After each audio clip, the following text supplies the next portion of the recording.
तुम कहो कि मैं मंगल के लिए कौन सी पूजन करूं, शनि के लिए कौन सी पूजन करूं, केतु के लिए कौन सी पूजन करूं, या मैं कौन कौन सी पूजन धारण करूं, तो ये तुम्हारी बुद्धि और विवेक का फल है।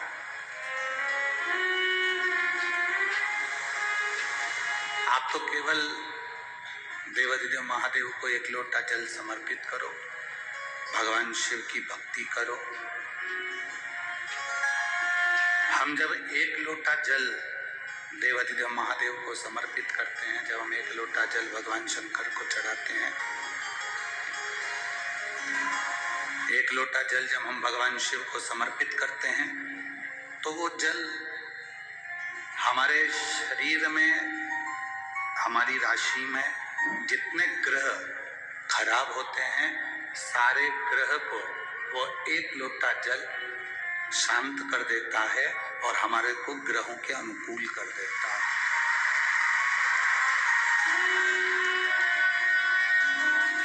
केवल एक लोटा जल। अब उसमें हमें ना तो विडंबना में पड़ना है, ना हमें कहीं पड़ना। वो एक लोटा जल हमारी सारी समस्या का हल है। हंसने वाले हंसेंगे, कहने वाले कहेंगे, ताना देने वाले ताना देंगे, बोलने वाले बोलेंगे, वो बोलने लगे। आग लगे बस्ती में, अपन रहो मस्ती में। दुनिया कुछ भी कहे, उससे हमको कोई फर्क नहीं पड़ने वाला। हमें तो भगवान की विरल भक्ति को प्राप्त करना है। हमें बस भगवान की विरल भक्ति को प्राप्त करना है। उससे हमें कोई फर्क नहीं पड़ता कि हम क्या कोई कहेगा। तुम होटल में घूमोगे ना तो कोई तुमको टोकने वाला नहीं मिलेगा, मॉल में घूमोगे ना तो कोई तुमको टोकने वाला नहीं मिलेगा, कोई तुमको रोकने वाला नहीं मिलेगा। दुनिया के लोग सबसे ज्यादा रोकते टोकते हैं तो केवल सत्संग में जाने से रोकते टोकते हैं, मंदिर जाने से रोकते टोकते हैं, भगवान का भजन करने से रोकते टोकते हैं।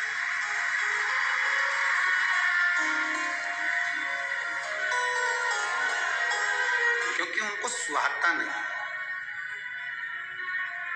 हाँ, मेरी पंढरपुर की जीजियों और मेरे जीजाओं, मेरी माताओं, मेरी बहनों, मेरी बेटियों, मेरे बेटाओं, एक निवेदन जरूर करेंगे। संसार में जन्म लेने वाले व्यक्ति का सबका दुख अलग अलग है और सबका सुख अलग अलग है। सबका दुख भी अलग है और सबका सुख भी अलग है। आधार कार्ड बनवाया आप लोगों ने? जम के तो बोलो। आधार कार्ड बनाने में सबसे जरूरी दो चीजें होती हैं, बाकी की किसी चीज की जरूरत नहीं होती। दो चीजें आधार कार्ड में सबसे जरूरी है। पहले नंबर पर है तुम्हारा फिंगर, तुम्हारे हाथ की उंगली, फिंगर का निशान। बोलो सही है कि गलत है? आधार कार्ड बनवाने में सबसे जरूरी है दो चीजें, एक हाथ का फिंगर और एक तुम्हारी आंखों की रेटिना। एक तुम्हारे नेत्र की रेटिना, तुम्हारे आंखों की रेटिना। आधार कार्ड में ये दो चीजें जरूरी होती है, क्योंकि फिंगर भी सबके अलग अलग होते हैं और आंखों की रेटिना भी सबकी अलग अलग होती है, इसलिए आधार कार्ड सक्सेस होता है। नहीं तो एक जैसा नाम तो सबका है, थोड़ा सा बड़ा, एक जैसा नाम तो सबका है। कमला कमला नाम के बहुत सारे लोग हैं, विमला विमला नाम के बहुत सारे लोग हैं, संध्या नाम के बहुत सारे लोग हैं, भानु प्रताप नाम के बहुत सारे लोग हैं, विमलेश नाम के बहुत सारे लोग हैं, कमलेश नाम के बहुत सारे लोग हैं। तो ऐसे नाम तो बहुत सारे, एक एक नाम के बहुत सारे सारे लोग हैं। एड्रेस भी लगभग सबका मिल जाता है, एड्रेस भी सबका लगभग मिल जाता है, नाम भी सबका मिल जाता है। पर आंखों की रेटिना नहीं मिल पाती, नेत्रों की रेटिना नहीं मिल पाती और फिंगर का निशान नहीं मिल पाता। सबके दुख अलग अलग है, सबके कष्ट अलग अलग है। एक जैसा दुख किसी का नहीं है, एक जैसा कष्ट किसी का नहीं। अब जब एक जैसा दुख सबका नहीं है, एक जैसा कष्ट सबका नहीं है, एक जैसा सुख सबका नहीं है, तो शिव महापुराण की कथा कहती है हमारी जिंदगी में बहुत सारे दुख आएंगे। कभी हमारा घुटना दुखेगा, कभी हमारी कमर दुखेगी, कभी हमारा बेटा रोएगा, कभी बहू की आंख में आंसू आएगा, कभी पोते की आंख में आंसू आएगा, कभी पोती की आंख में आंसू आएगा, कभी किसी को तकलीफ होगी, कभी किसी को दुख होगा। हम कब तक अलग अलग उपाय करते फिरेंगे? हम कब तक अलग अलग चीजों के लिए भगवान के पास जाते रहेंगे? हम कब तक अलग अलग बातों को परमात्मा के सामने कहते रहेंगे? तो उसका एक साधन बताया, सारी समस्या का हल एक लोटा जल। उसका एक साधन है कि आप शिव के मंदिर में जाओ और एक लोटा जल शिव को समर्पित करो। आप भगवान के मंदिर में पहुंचकर भगवान को एक लोटा जल समर्पित करो, भगवान शंकर से प्रार्थना करो, अपने मन की बात देवाधिदेव महादेव से कहो। जब आप अपने दिल की बात, अपने हृदय की बात, अपने मन की बात जब भगवान शिव से जाकर कहोगे, अपने मन की बात जब बाबा देवाधिदेव महादेव से कहोगे, तो उसका एक आनंद दूसरा ही होगा। एक विश्वास को बढ़ाना,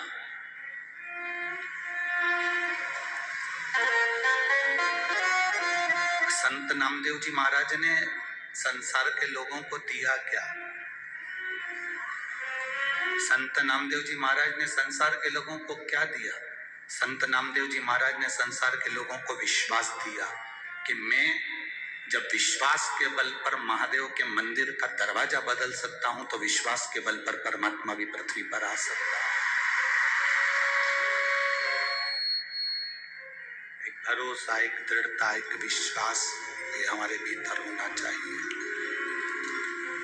और जब तक हमारे भीतर विश्वास नहीं होता, हमारे भीतर दृढ़ता नहीं होती, भरोसा नहीं होता, हमारी दृढ़ता, हमारा विश्वास दृढ़ ही नहीं होता, तब तक परमात्मा मिलता नहीं।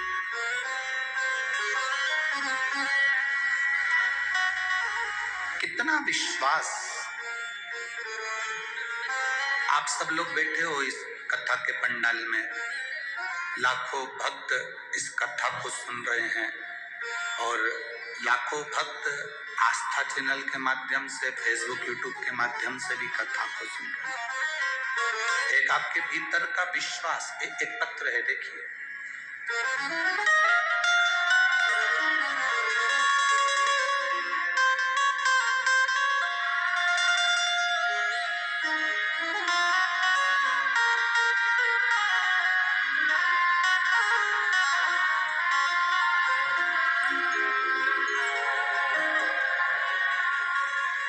गौरी शेखर खाड़गे,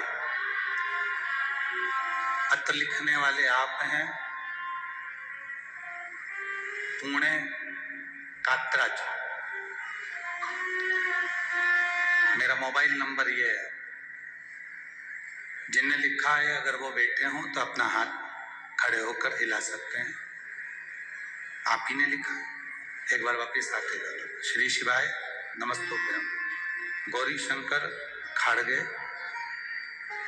मोबाइल नंबर मेरा ये है, पुणे कातरस से। गुरुदेव, लॉकडाउन के समय पर इतनी तकलीफ रही, जॉब चली गई थी, सर्विस नहीं थी। कई लोग, कई महाराज लोग भी हमसे कहते हैं क्या शंकर जी पे जल चढ़ाने से या शिव जी का कोई उपाय करने से कुछ मिल सकता है? हम महाराजों के नाम तो नहीं लेंगे, पर उनका भी विश्वास शिव पर नहीं था। हमको बार बार टोकते थे कि आज शंकर को जल चढ़ाने से या शिव की पूजन करने से ऐसा हो सकता है। पर विश्वास दृढ़ होता है तो बाबा सुनता है। नौकरी चली गई थी, खाने पीने के भी तकलीफें जब आने लगी, केवल एक बार शिव महापुराण की कथा टीवी के सामने बैठकर सुनी और बाबा से विश्वास रखकर, भरोसा रखकर प्रार्थना करा, तो खुद मेरा कोई लेटर नहीं था, केवल एक फोन आया और मुझे ज्वाइनिंग मिल गई और मेरी नौकरी वापस लग गई। गुरुदेव, मेरी बेटी जो शंकर जी को मानती नहीं थी पर शिव जी में उसकी रुचि पड़ी, और नीट का एग्जाम दे रही थी, निकल नहीं पा रही थी। बेटी ने कहा, माँ मैं नीट का एग्जाम दे रही हूँ, क्या भोलेनाथ मुझे पास करेंगे? मैंने बेटी से कहा, वो सीओर वाला महाराज कहता है कि मेहनत पूरी करो, कर्म पूरा करो, अपनी मेहनत में कोई कमी मत करो, तो भोलेनाथ साथ जरूर देता है। तो परीक्षा की तैयारी कर, बेलपत्री में शहद लगाकर शिव जी को चढ़ा और फिर एग्जाम देने के लिए जा। मेरी बेटी ने खूब मेहनत करी, गुरुदेव जैसा आप कहते हो उसी अनुसार, पर बेलपत्री में शहद लगाकर मेरी बेटी गई, वापिस लौट कर आई, उसका रिजल्ट आया तो पहली लिस्ट में उसका कोई नाम नहीं आया। जब पहली लिस्ट में नाम नहीं आया, मेरी बेटी उदास हो गई। उसने कहा, माँ भोलेनाथ सुनते नहीं है? मैंने कहा, नहीं, शिव की कथा कहती है कि सुनता है। दूसरी लिस्ट आई, उसमें भी मेरी बेटी का कोई रिजल्ट नहीं आया, नाम नहीं आया। मेरी बेटी तीसरी लिस्ट का इंतजार करती रही और तीसरी लिस्ट जब आई तब मेरी बेटी प्रसन्न होकर कहती है, माँ मैं नीट के एग्जाम में पास हो गई और मेरे बाबा ने मेरी लाज रखी। गुरुदेव, मैं तो आखिरी में बस यही कहना चाहती हूँ कि लुटा दिया भंडार काशी वाले ने और कर दिया माला माल काशी वाले ने। शिव सुनता है, बैठो बहन, श्री शिवाय, शिव सुनता है,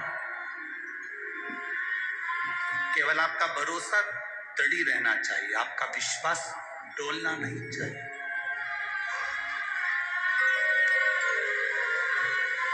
जो भरोसे का पक्का होता है, जो विश्वास का पक्का होता है, शिव उसके साथ होता है।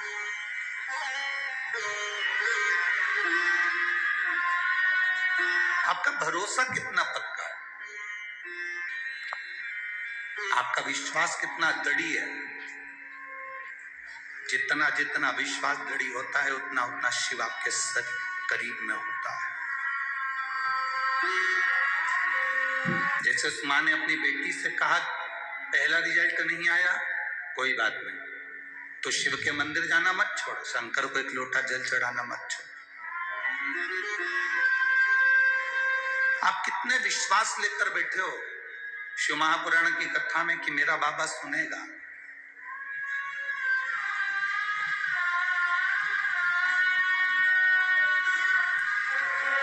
मेरा बाबा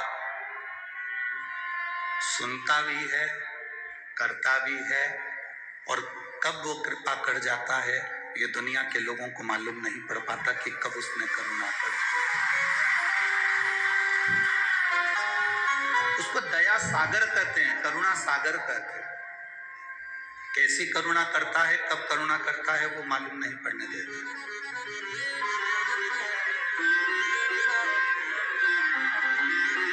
संत नामदेव जी ने अपने जीवन में करा क्या? लोगों के दिल में विश्वास दिया है। संत नामदेव जी भरोसा दिया, और बहुत जरूरी है, बहुत जरूरी।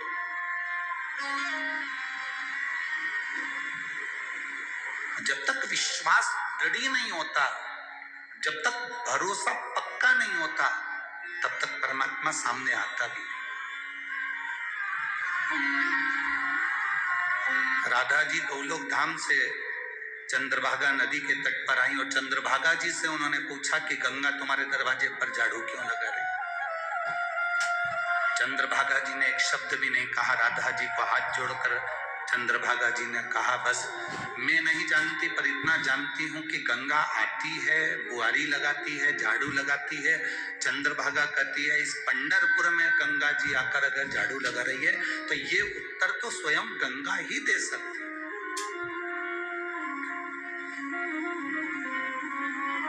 गंगा जी के सिवा ये उत्तर कोई नहीं दे सकता।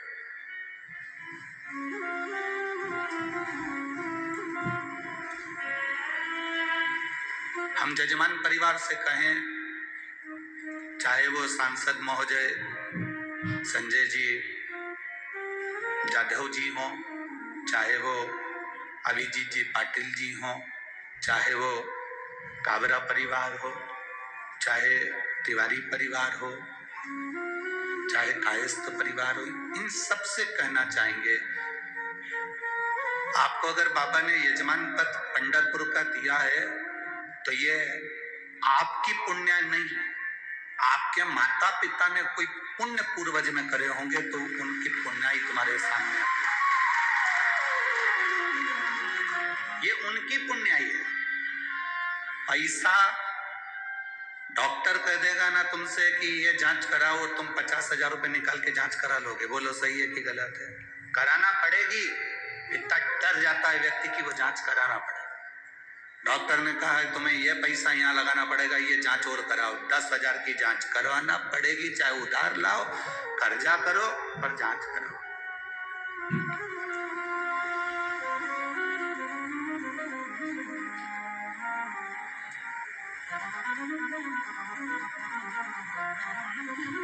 खून की जांच होती है, बोलो होती कि नहीं होती? अरे जम के तो बोलो। खून की जांच होती है, हार्ट की जांच होती है, ब्लड प्रेशर की जांच होती है, हर चीज की, आंखों की जांच होती है, कानों की जांच होती है, बीपी की जांच होती है, शुगर की जांच होती है, हर चीज की जांच होती है। उसी तरह जब तुम्हारा 1 रुपया भी अगर सही जगह पर लग रहा है, तुम्हारा परिवार अगर शिव महापुराण की कथा में यजमान पद ग्रहण करा है, या आप शंकर की कथा में बैठकर कथा सुन रहे हो, या 50 रुपए खर्च कर कर तुम पंढरपुर तक पहुंचे हो, शिव महापुराण की कथा तक पहुंचे हो, तो ये हमारे धन की जांच है कि हमारा पैसा शुद्ध है कि अशुद्ध है। ये हमारे धन की जांच है।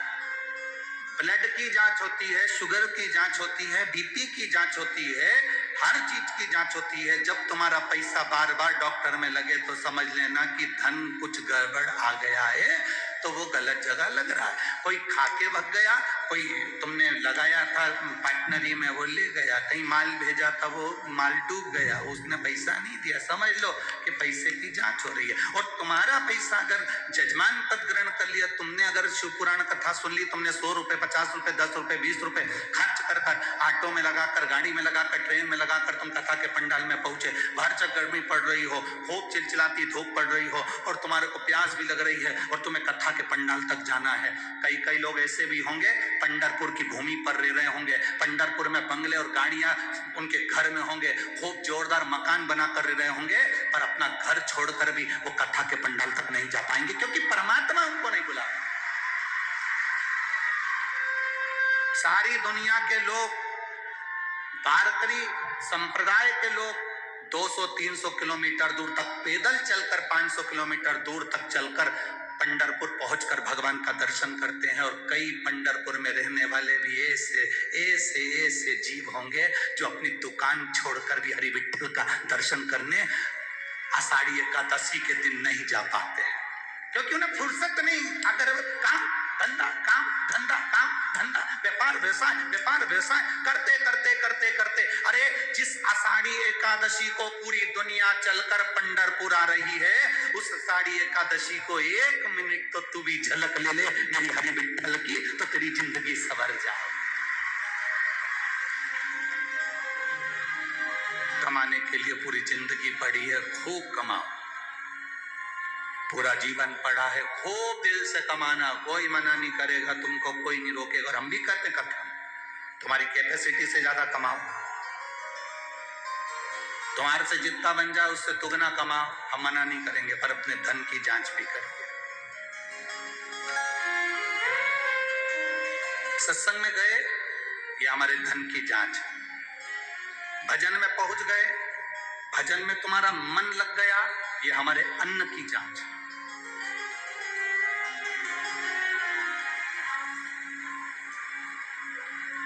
यहाँ सांसद महोदय बैठे हैं,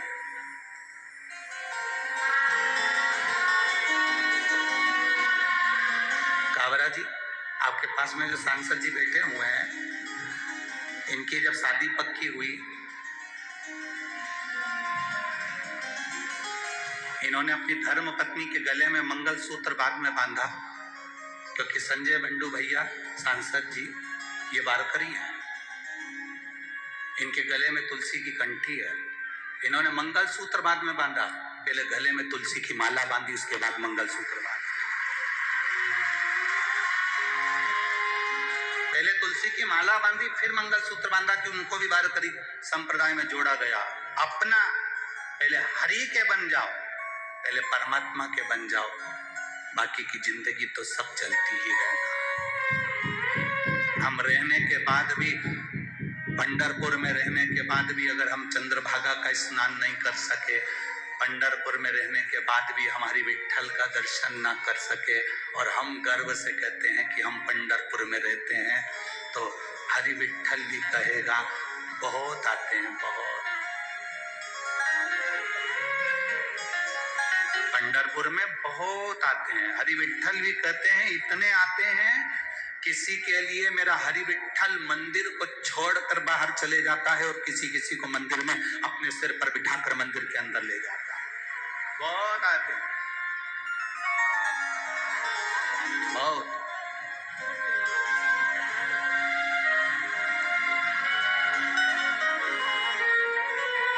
आप सब जितने भी भक्त लोग पंढरपुर की कथा में आए हैं, ये लाखों की संख्या में पहुंचे हैं। अपने अपने घर जाकर नजर उतरवा लेना, तुम्हारे ऊपर बाबा की बड़ी कृपा है जो तुम इस पवित्र भूमि तक पहुंचे हो।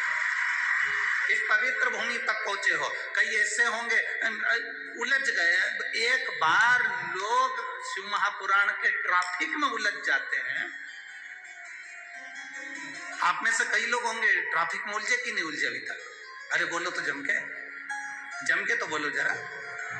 अब यहां से मतलब मत रखो कि कथा के ट्रैफिक में मतलब, तुम तो मुंबई चले जाओ, पुणे चले जाओ, बड़े शहर में चले जाओ, तुम्हारे नगर में चले जाओ, तुम कहीं जा रहे हो वहां चले जाओ, जब तुम ट्रैफिक में उलझ जाते हो तब तुम्हारा चेहरा कैसा रहता है?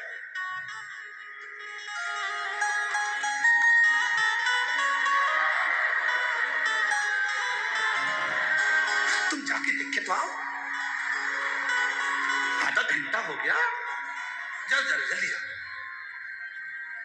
फिर वो गया, उसको भी गुस्सा, अरे आगे बढ़ा ना, तेरी गाड़ी बीच में लेके खड़ा हुआ है।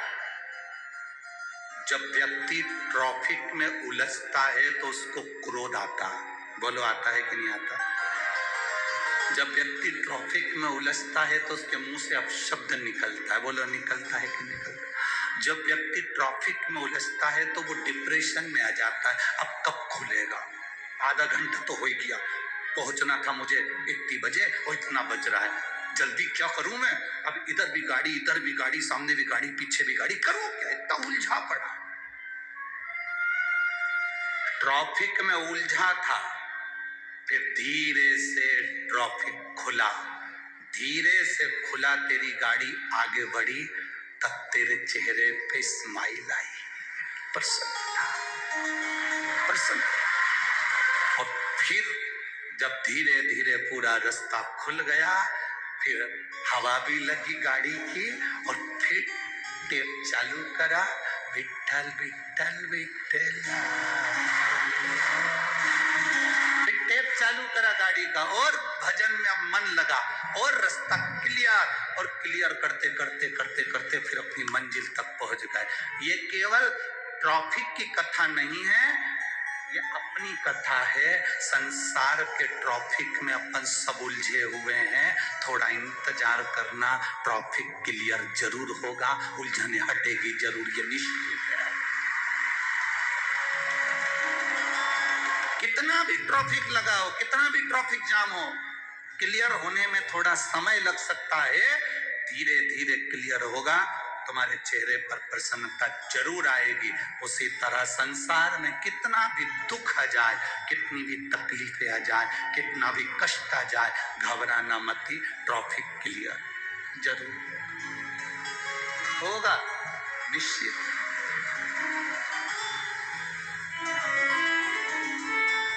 दुख क्लियर होगा, निश्चित है। थोड़ा तकलीफें आई हैं जीवन में, वो मिटेगी। और अगर भोले बाबा का सहारा न होता तो दुनिया में कोई हमारा। थोड़ी उलझन एक पत्र है, देखो।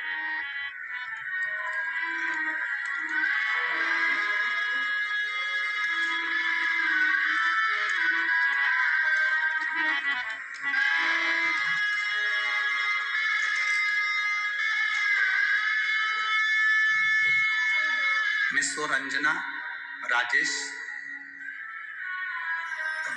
बंदमवार, नांदेड़ जिला, धोंगरा। तुम समझ गए क्या? बस अपना काम हो गया, तुम्ही को तो समझना है, बाकी के तो सब जाने दो। मेसो रंजना राजेश बंदम्बा, नांदेड़ जिला, राधोंगरा का। ठीक है, कहीं बैठे हैं, हाथ हिला सकती हैं, कहीं बैठे आप ही हैं, ऐसे हाथ हिला दो एक बार। श्री शिवाय नमस्तुभ्यं, प्रणाम। गुरुदेव, मेरा बेटा जो कि यूपीएससी की तैयारी करता है, अपने शरीर की समस्या की वजह से धीरे धीरे डिप्रेशन में चला गया था। हमने हर डॉक्टर के पास जाकर उसे दिखाया, उसका इलाज करवाया, केवल अपने नगर में ही नहीं, बड़ी बड़ी शहर में ले जाकर उसका इलाज करवाया। सारे लोग बहुत परेशान हो गए, हताश हो गए, किसी के समझ में नहीं आ रहा था कि क्या करें, इतना डिप्रेशन में वो पहुंच गया था। और इन दिनों में मेरी बड़ी बहन घर में आई थी, तो उसे मैंने अपनी सारी परेशानी बताई, तो उसने मुझे बताया कि सीहोर के प्रदीप मिश्रा कथा करते हैं, तो कथा सुन। उसमें एक लोटा जल सारी समस्या का हल बताते हैं। शिव महापुराण की कथा सुनना प्रारंभ करा, तभी से मैं शिव जी को एक लोटा जल अर्पित करने लगी, मैं शिव जी को जल चढ़ाने लगी। गुरुदेव, पिछले 6 महीने से शिव जी की आराधना में पूरे मन से कर रही हूँ, और बाबा की कृपा का मैं क्या गुणगान करूं गुरुदेव, बाबा बाबा है। मेरे रिश्तेदार से मैंने रुद्राक्ष मंगवाया, तांबे के कलश में गलाकर शिव जी को चढ़ाकर वो जल देना प्रारंभ करा। उसी बीच में मेरे चाचा जी की तबीयत खराब हो गई, उनको भी मैंने रुद्राक्ष का जल दिया और उनका स्वास्थ्य ठीक हुआ। मैं निवेदन करना चाहूंगी गुरुदेव, बाबा की करुणा किसको कहते हैं? आज शिव जी की कृपा से मेरे बेटे को एक भी गोली दवाई की जरूरत नहीं है, और मेरा बेटा यूपीएससी क्लियर कर रहा है। ये बाबा की कृपा दृष्टि मेरे ऊपर हुई। बधाई आपको। हर हर महादेव। एक बार वापिस हाथ हिला दो। श्री शिवाय नमस्तुभ्यं। कितनी भी समस्या, बैठिए,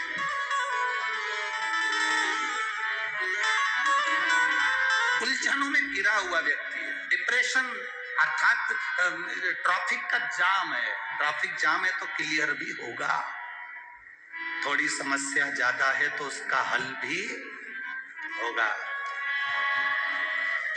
कि अगर भोले बाबा का सहारा न हो तो दुनिया में कोई हमारा।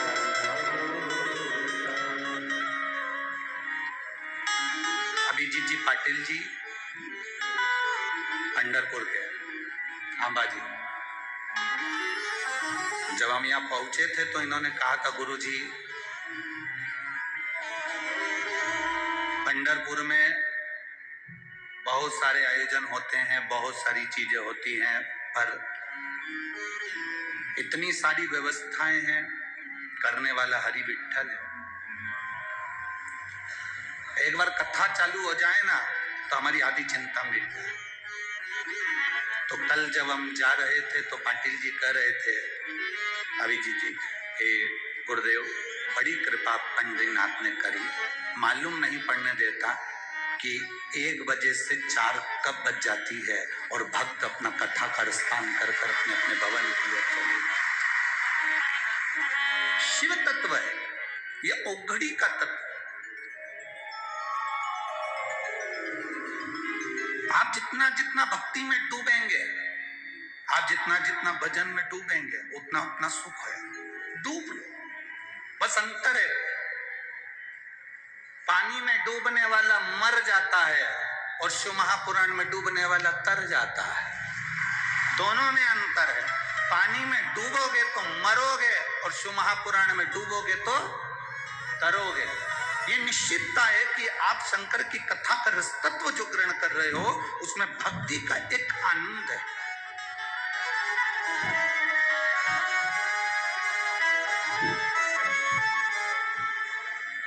ट्रैफिक कितना भी जाम हो, दुख कितना भी हो, कष्ट कितना भी हो, रोग कितना भी हो, बीमारी कितनी भी हो, तकलीफ कितनी भी हो, कितनी भी तकलीफ हो, आप शंकर जी को एक लोटा जल तो चढ़ाओ। अब कई माताएं कहती है मैं तो अभी 2 महीने से चढ़ा रही हूँ, मैं 4 महीने से चढ़ा रही हूँ, भगवान मेरी सुनता ही नहीं है, सुनता ही नहीं है। उसका कारण क्या? आपने दिल से चढ़ाया ही नहीं।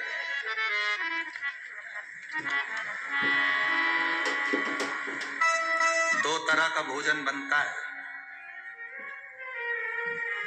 ओ मेरी जीजियों, आप भोजन बनाती हो ना तो 2 तरह का भोजन बनता है। एक भोजन सास से लड़ाई हो जाए तब बनाओ, और एक भोजन तुम्हारी शादी की सालगिरह, खूब जोरदार सिर पे और यहां से गजरे लटक रहे,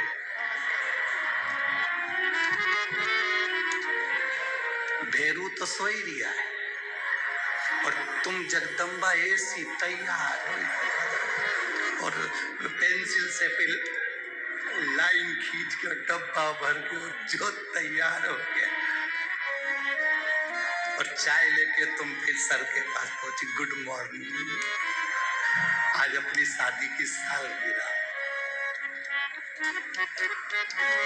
पति तकिए से टिका, आज ही कई वो दिन था,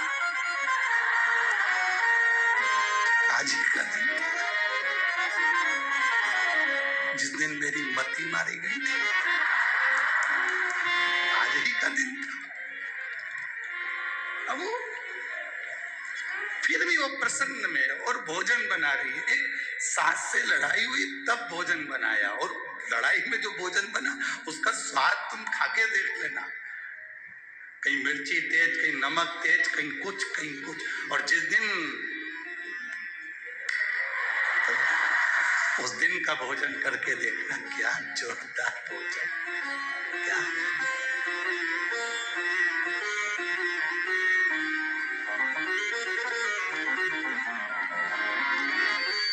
बहुत समझ वाली बात है। वो एक पति की पत्नी मर गई, राम नाम सत्य है। जाते जाते आम के पेड़ के नीचे से अर्थी निकल रही थी, उस पे बंदर कूद गिरा। जो डाली पे बंदर कूदा वो डाली उसकी पत्नी को लगी, लगते से ही पत्नी उठ के, लगते से पत्नी उठ के बैठी, जिंदा हो गई। सब तो भग गए, ये समझा कि जिंदा हो गई, चले गए। 6 महीने बाद फिर मर गए, सब रो रहे थे, ये कुल्हाड़ी ढूंढ रहा था। सबने पूछा क्या हो गया? कुल्हाड़ी ढूंढ रहा हूं। क्यों? पत्नी मर चुकी है, रो और उनको लेके चलो। नहीं, पहले आम का पेड़ कटवाओ,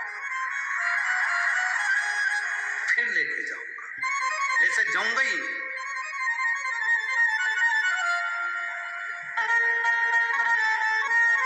भोजन में अंतर है। जो प्रेम से बनाया जाए वो भोजन कर कर देखोगे तो उसमें एक आनंद की अनुभूति होगी। जो क्रोध से बनाया जाए उसमें रुचि नहीं होगी, ना आनंद होगा, ना वात्सल्यता होगी, ना प्रेम होगा। से व्रत करते एक भाव से करते हैं, एक हमको कुछ चाहिए तो करते, एक भाव से कि भगवान का मैं व्रत करूंगी और मेरा विश्वास करता है कि मेरा बाबा सुनेगा। एक पत्र है, देख